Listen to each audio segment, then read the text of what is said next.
उसकी जरूरत है ट्रीटमेंट की, तो हम जो कर पा रहे थे वो कर रहे थे। लेकिन उसमें कई जगह हम लोग जब झुग्गी बस्तियों में गए तो हमने ये देखा कि हमें वहां पे भी खाने की बहुत प्रॉब्लम हो रही थी, तो हमने वहां पे भी फ्री ऑफ कॉस्ट दोनों टाइम का खाना दिया।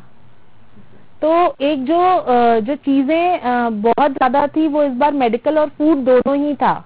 ये तो साफ बात थी कि इस बार जो था, क्योंकि ये जो छोटे लोग होते हैं, जो स्ट्रीट वेंडर्स होते हैं, इनके पास डेली कमा के खाने वाली चीज होती है, और ये लोग बहुत ज्यादा परेशान हो गए थे इस बार, बहुत ज्यादा। तो मतलब कई लोगों ने ऐसा किया था, कई हमारे साथ ये भी ऐसा हुआ था कि कई लोगों ने कहा कि हम खाना बना के देते, तो हमने उनकी इस तरह से मदद की कि अगर उनके पास अगर ऐसे लोग हैं जो उनका खाना लेना चाहते हैं तो हम उनका खाना उन तक डिलीवर भी करवा देते थे एज ए ग्रुप। मतलब हम जिस लेवल पे जिस इंसान की जो मदद हो सकती थी वो की है। ये ऐसे टाइम पे बहुत जरूरत थी सब करना। यहाँ पे थोड़ा सा इस सब से बाहर आए, कोरोना काल लगभग ऐसा लगता है कि थोड़ा सा इस टेंशन से, पेंडेमिक से थोड़ा सा बाहर निकले, मगर तो आपके बारे में और बात करते हैं। आपकी हॉबीज क्या क्या हैं?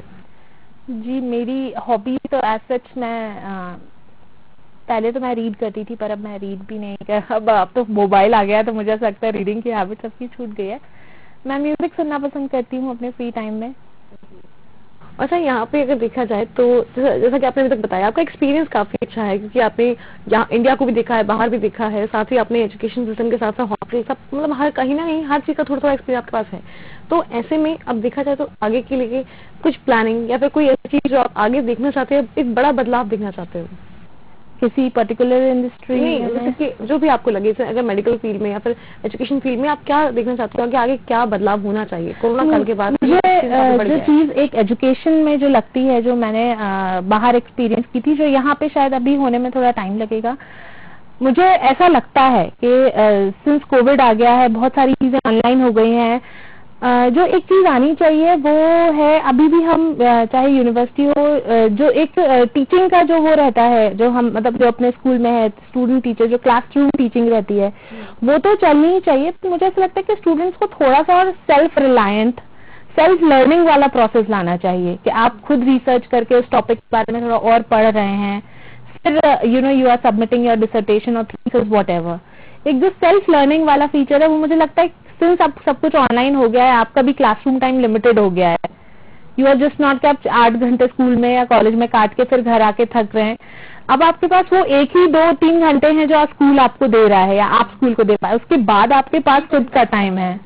तो आप जो सेल्फ की जो स्किल्स हैं, आज अगर हम अपने इंडिया के यूथ की या मतलब इन जनरल हम भी यूथ हैं, अगर हम इसकी बात करें तो सिर्फ डिग्री पे डिपेंडेंट नहीं रह सकते हम किसी भी चीज के लिए। हमको आगे जाके अपनी स्किल्स को, जो भी आपकी स्किल्स हैं, चाहे वो एकेडमिक हो, नॉन एकेडमिक हो, करिकुलर में हो या किसी हॉबी को लेकर हो, और आजकल तो किसी भी फील्ड में अपॉर्चुनिटी कम नहीं है।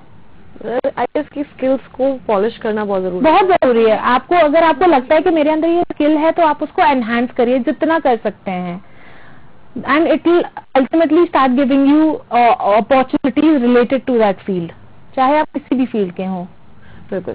अगर यहाँ पे देखा जाए स्किल्स को लेके, तो एक डेवलपमेंट जो है, मुझे लगता है कि स्कूल में या फिर आप जैसा कि आप बता रहे हो, तो बाहर कहीं ना कहीं एक अलग लर्निंग का सिस्टम होता है, उनका पूरा प्रैक्टिकल नॉलेज वहाँ पे रहता है कि आप खुद करिए, आप इवन नॉट विद थीसिस और मतलब बुक्स, ये उनका रहता है कि आप वहाँ पर जो है अपने से कुछ बनाइए, भले आप किसी भी फील्ड में कुछ करना चाह रहे हो। तो ये प्रैक्टिकल नॉलेज इंडिया में क्या लगता है वो कब तक आ जाना चाहिए, और अगर आ भी जाता है तो फिर क्या लगता है कि इंडिया एग्जीक्यूट कर पाएगा उसको? मुझे ऐसा लगता है कि जब हम लोग पढ़ रहे थे तो आपने जोक्स भी पढ़े होंगे कि या तो इंजीनियर या डॉक्टर, इंजीनियर, हम लोग आजकल के जो पेरेंट्स हैं, and the education field is also very vast, thanks to the social media पे आप जिस भी फील्ड में देखो, चाहे वो सिंगर हो या डांसर हो, मेकअप आर्टिस्ट हो, स्पोर्ट्स से रिलेटेड हो, एथलेटिक्स हो, आप किसी भी चीज में कुछ भी करके आगे बढ़ सकते हो। It's just that you need to do smart work and with dedication.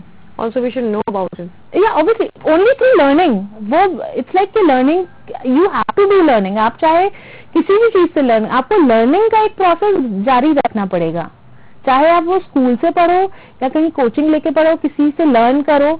अगर आप लर्निंग वाला प्रोसेस छोड़ दोगे तो वो आप एक जगह पर स्टॉप हो जाओगे।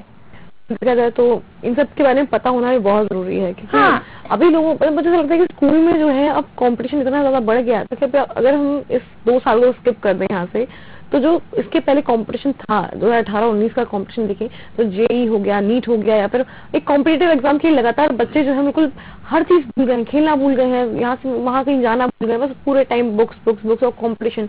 और जो नहीं इंटरेस्ट नहीं है तो उनका माइंड जो है गेमिंग में या फिर मोबाइल में बिजी रहता है, तो एक ये है कि गलत राह पे बच्चे चले जाते हैं। तो इसके लिए क्या लगता है कि क्या प्रोग्राम्स होने चाहिए स्कूल में? आजकल तो स्कूल्स काफी ज्यादा अपडेटेड हो गए हैं, वो करिकुलम में एक एजुकेशनल गेमिंग भी इंट्रोड्यूस करा चुके हैं, कई स्कूल्स में होता है।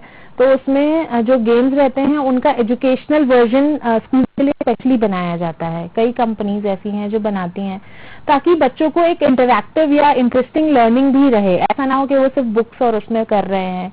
एंड आगे जाके ऑब्वियसली इंडिया में तो नहीं, बट आगे जाके बाहर तो आपने देखा gamer is also a career. मतलब गेम खेलने वाला भी अपना करियर बना सकता है, साथ ही जो गेम डिजाइन कर रहा है वो भी। हाँ, ऑब्वियसली द डिजाइनिंग, उसका पूरा technical part, everything is a career right now.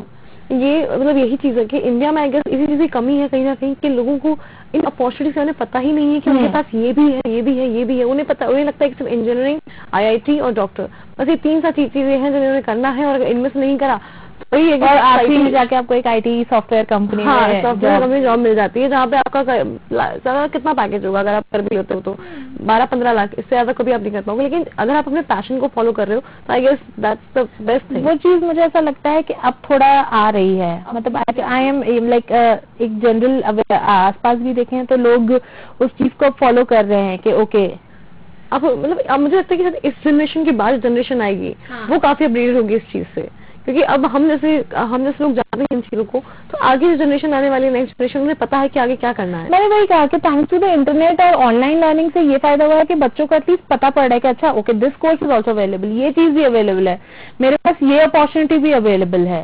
अच्छा, यहाँ पे अगर देखा जाए पूजा जी, तो आप कोई संदेश यहाँ से देना चाहें, कोई मैसेज अगर लोगों को देना चाहें, समाज को या फिर यंगस्टर्स को या फिर स्टूडेंट्स को, तो क्या बोलना चाहेंगे उनसे यहाँ से?